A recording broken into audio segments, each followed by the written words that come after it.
Welcome back ناظرین، ایک مرتبہ پھر آپ کو عطائے رمضان کی سیمان افروز نشریات میں خوش آمدید کہتے ہیں، اور وقفے پہ جانے سے پہلے ہم نعت رسول مقبول صلی اللہ علیہ وآلہ وسلم کی سعادت حاصل کر رہے تھے۔ اسی دوران ہمیں جوائن کیا ہے، بہت خوبصورت گفتگو کرتے ہیں اور مدلل گفتگو کرتے ہیں جناب علامہ عبد القادر ہزاروی صاحب نے۔ میں آپ کو بھی خوش آمدید کہتا ہوں، ماشاءاللہ سے آپ تشریف لائے۔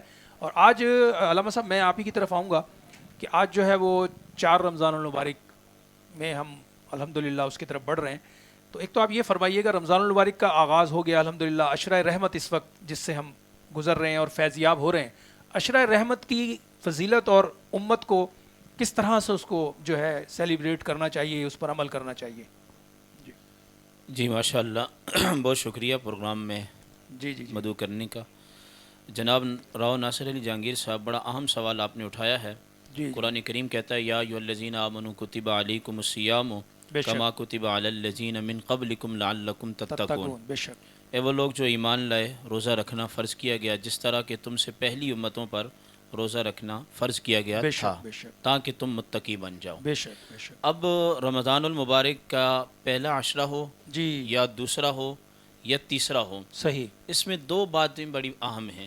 نمبر 1 کہ بندہ متقی بن جائے، واہ، اور نمبر 2 بندہ جنت حاصل کر لے۔ سبحان اللہ، سبحان اللہ، اب وہ بندہ اللہ کی رحمت مانگ کے حاصل کرے یا اللہ سے توبہ کر کے حاصل کرے صحیح، یا مغفرت کی دعا کر کے حاصل کرے، مقصد یہ ہے کہ اس دنیا میں تقوی لے لے جی اور اخروی دنیا میں جنت لے لے، جہنم سے خلاصی لے لے۔ خلاصی لے لے، سبحان اللہ، جس طرح کہ آقا کریم علیہ الصلوۃ والسلام شعبان المعظم کے آخری دن منبر بچھاتے اور صحابہ کرام کو خطبہ ارشاد فرماتے استقبال رمضان کا، آمد رمضان کا۔ سبحان تو اللہ، پتہ چلا کہ کسی کی آمد کا خطبہ دینا اور اس کی باتیں کرنا یہ سنت رسول سنت صلی رسول اللہ علیہ وسلم ہے۔ صلی اللہ اور پھر آپ علیہ السلام فرماتے کہ بڑا بابرکت مہینہ تم پر سایہ فگن ہونے والا ہے، اس کا اول رحمت ہے اور ثانی اس کا مغفرت ہے اور ثالث اس کا جو ہے جہنم سے نجات، خلاصی ہے۔ بے شک، اور پھر فرماتے آپ علیہ السلام کہ تم روزہ رکھو، روزے کے اندر صبر کرو،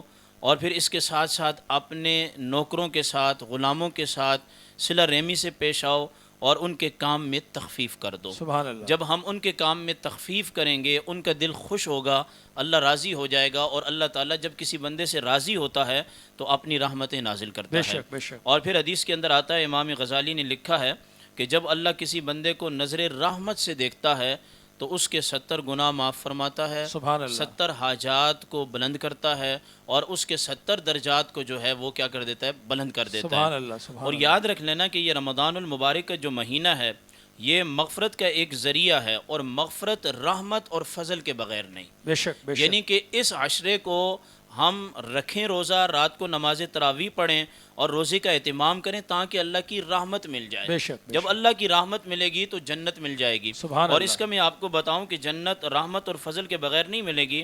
آپ علیہ السلام ایک دن تشریف فرما تھے، اما عائشہ سے فرمایا میں بھی اللہ کے فضل کے بغیر جنت میں نہیں جاؤں جی گا، جی جی، بالکل اور صحیح کوئی بھی فرمایا، اللہ کے فضل کے بغیر جنت میں نہیں جائے گا۔ جی ہاں، تو اما عائشہ بڑی حیران ہوئی کہ آپ بھی اللہ کی رحمت اور فضل کے بغیر جنت میں نہیں جائیں گے، حالانکہ آپ کے اگلے اور پچھلے کوئی ہے ہی نہیں ہے، صحیح، اللہ تعالیٰ نے تو آپ کو معصوم پیدا کیا ہے۔ جی ہاں، تو نبی کریم علیہ السلام نے فرمایا کیا میں اپنے خالق کا شکر گزار بندہ نہ بن جاؤں؟ بن جاؤں، تو بالکل، پتہ چلا کہ اللہ تعالیٰ کی رحمت پر ہمیں نظر رکھنی چاہیے، اور یہ تو عشرہ ہی رحمت کا ہے، ہمارے دروازے پر آ کر رحمت ہمیں دستک دے رہی ہے، کوئی ہے جو اٹھ کے اس رحمت کو کیا کرے، حاصل کرے۔ حاصل کرے، اور پھر بالکل، آخری بات اگر اجازت ہو تو میں جی کہوں جی گا، جی جی، ماشاءاللہ، مفتی احمد یار خان نعیمی رحمۃ اللہ تعالیٰ علیہ نے اللہ کی رحمت اور مہربانی کے متعلق بڑی پیاری بات لکھی ہے بسم اللہ شریف کی تفسیر کے اندر۔ فرمایا 2 بھائی تھے، ان میں سے ایک بدبخت تھا اور ایک نیک بخت تھا۔ صحیح، بدبخت کی موت کا وقت آیا تو نیک بخت نے کہا تو اپنے آپ کو کیسا پاتا ہے؟ تو وہ کہنے لگا کہ یہ بتاؤ بھائی، اگر کسی بندے کی ماں ہو وہ اس کو جہنم میں جانے دے گی؟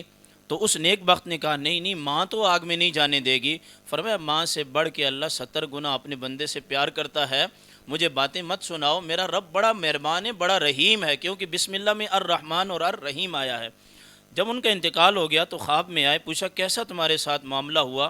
تو کہنے لگے کہ مجھے اللہ تعالیٰ نے معاف کر دیا اور جنت میں داخل فرما دیا۔ فرمایا اس کی وجہ کیا ہے؟ کوئی اعمال تو ہے نہیں؟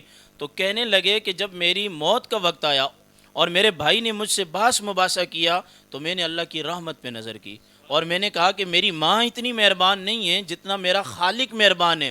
تو مرنے کے بعد اللہ تعالیٰ نے فرمایا کہ وقت خاتمہ تم نے جو ہماری رحمت پہ نظر کی ہے نا، وہ تمہاری ادا ہمیں بڑی پسند آئی ہے، اسی کی وجہ سے ہم نے تمہیں جنت میں داخل فرما دیا ہے۔